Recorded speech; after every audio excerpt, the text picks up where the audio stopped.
नमस्कार, मैं विशाल। एक बार फिर से आप सभी का स्वागत है। गुस्ताखे रसूल की एक सजा, तो एक और गुस्ताखे रसूल नुपुर शर्मा, जिनका सिलेक्टेड क्लिप चलाया मोहम्मद जुबैर ने। टाइम्स नाउ पे डिबेट चल रहा था। तस्लीम रहमानी जो कि एसडीपीआई से जुड़ा हुआ है, वही एसडीपीआई पीएफआई का पॉलिटिकल विंग है। शिवलिंग को आप फव्वारा बताएं, थूके, वजू करे, कई सालों तक करे, माफ कीजिए कई 100 सालों तक करे, उसमें भगवान का कोई अपमान नहीं है। जब यह साबित हो जाए कि वो शिवलिंग है तो आप चक्री बनाएं, उसमें होल कर दें, वो अपमान नहीं है। तमाम पोस्ट करके भद्दी भद्दी गालियां बकी जाए, वो अपमान नहीं है। अपमान वो है जो किसी की सच्चाई किसी ने बयां कर दी। अब नुपुर शर्मा ने जो बात कही, उम्मीद करता हूं कि उस वीडियो को आपने देख ली होगी। वैसे मैं टेलीग्राम में भी डाल दूंगा। तो उनको और उनके परिवार को जान से मारने की धमकी दी जा रही है। उन्होंने अड्डाले पुलिस से गुहार लगाई है, ट्विटर पे स्क्रीनशॉट भी शेयर किया। किस तरह से उन्हें जान से मारने की धमकी दी जा रही है। अब ये करमात किसने किया? मोहम्मद जुबैर ने। मोहम्मद जुबैर कोई पहली बार इस तरह का करतूत नहीं कर रहा। याद है गाजियाबाद का मामला, जब इन लोगों ने जय श्री राम को लेकर एक प्रोपेगेंडा खड़ा किया था, जिसकी वजह से इसके खिलाफ मामला भी दर्ज हुआ। खैर, वो मामला दबा दिया गया। अगर वो योगी जी के बस में होता, मामला तो खैर यूपी से ही जुड़ा हुआ था, लेकिन अगर योगी जी ने कार्रवाई नहीं किया तो यहां सोचने वाली बात हो जाती है। क्योंकि जिस योगी जी ने मुख्तार अंसारी, आजम खान जैसे लोगों को नहीं बख्शा, तो फिर मोहम्मद जुबैर को कैसे बख्श देते? लेकिन खेल अंदर अंदर बहुत बड़ा चल रहा है। और ये जो बीजेपी का खेल है, आज इनके नेताओं और प्रवक्ताओं को झेलना पड़ रहा है।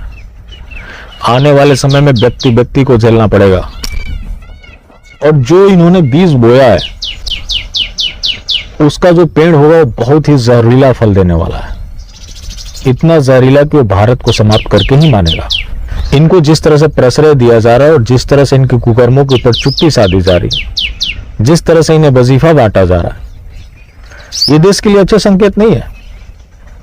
अभी हाल की बात है, मोहम्मद जुबैर को लेकर दिल्ली पुलिस ने कोर्ट में कहा कि उसके खिलाफ कॉग्निजेबल ऑफेंस का मामला नहीं बनता।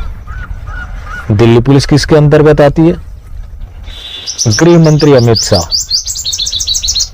तो जब आप उसके पुराने करतूतों के ऊपर चुप्पी साध लेंगे, उसे क्लीन चिट देंगे, तो उस तरह की करतूतें वो करेगा, जैसा कि हुआ। अभी जो मोहम्मद जुबैर है, इस तरह की करतूत पहली बार नहीं कर रहा है, और ये इसका आखिरी भी नहीं है। जो मैंने आपको दिल्ली पुलिस का हवाला दिया, वो मामला एक नाबालिग लड़की के फोटो से जुड़ा हुआ था। एक व्यक्ति से इसकी बहस हुई, उसकी पोती का फोटो इसने प्रोफाइल से निकालकर सार्वजनिक किया, जिसे रेप करने की भी धमकी दी गई। यही चीज नुपुर शर्मा के साथ हो रहा है। आज आईटी सेलियों को बहुत दुख हो रहा होगा।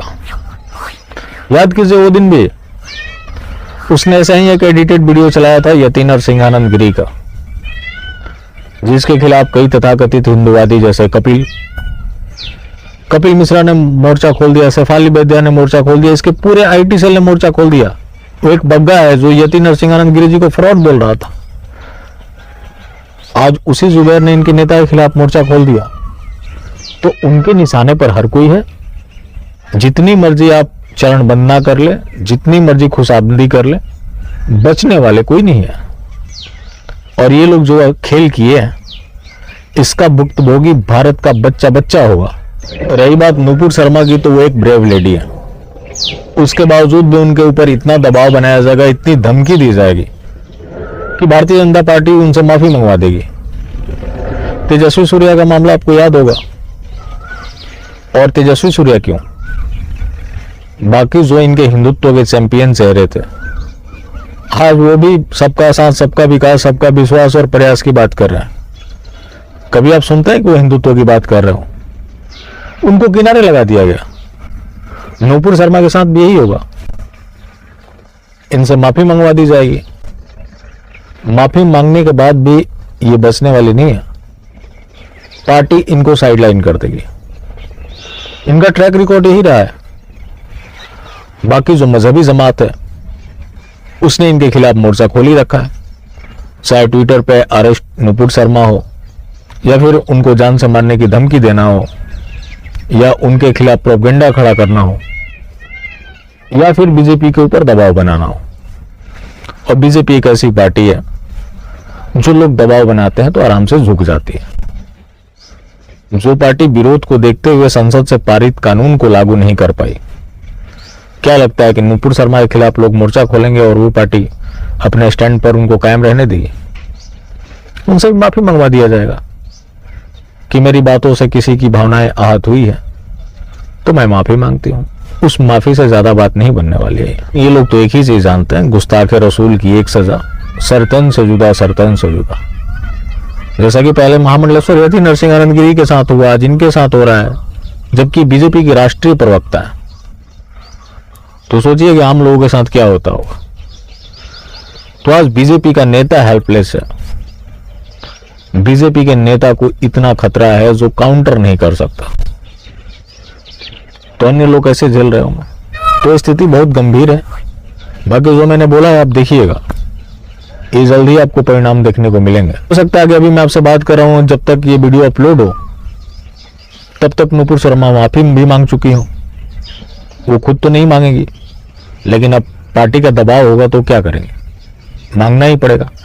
और आज नहीं तो कल बीजेपी उनसे जरूर माफी मंगवा देगी। बाकी जिंदा रहे तो फिर मिलेंगे, और मिलते रहेंगे तो जिंदा रहेंगे। मिलना जुलना जारी रखें, लेकिन हाँ, मास्टर स्ट्रोक वादी बिल्कुल भी ना हो।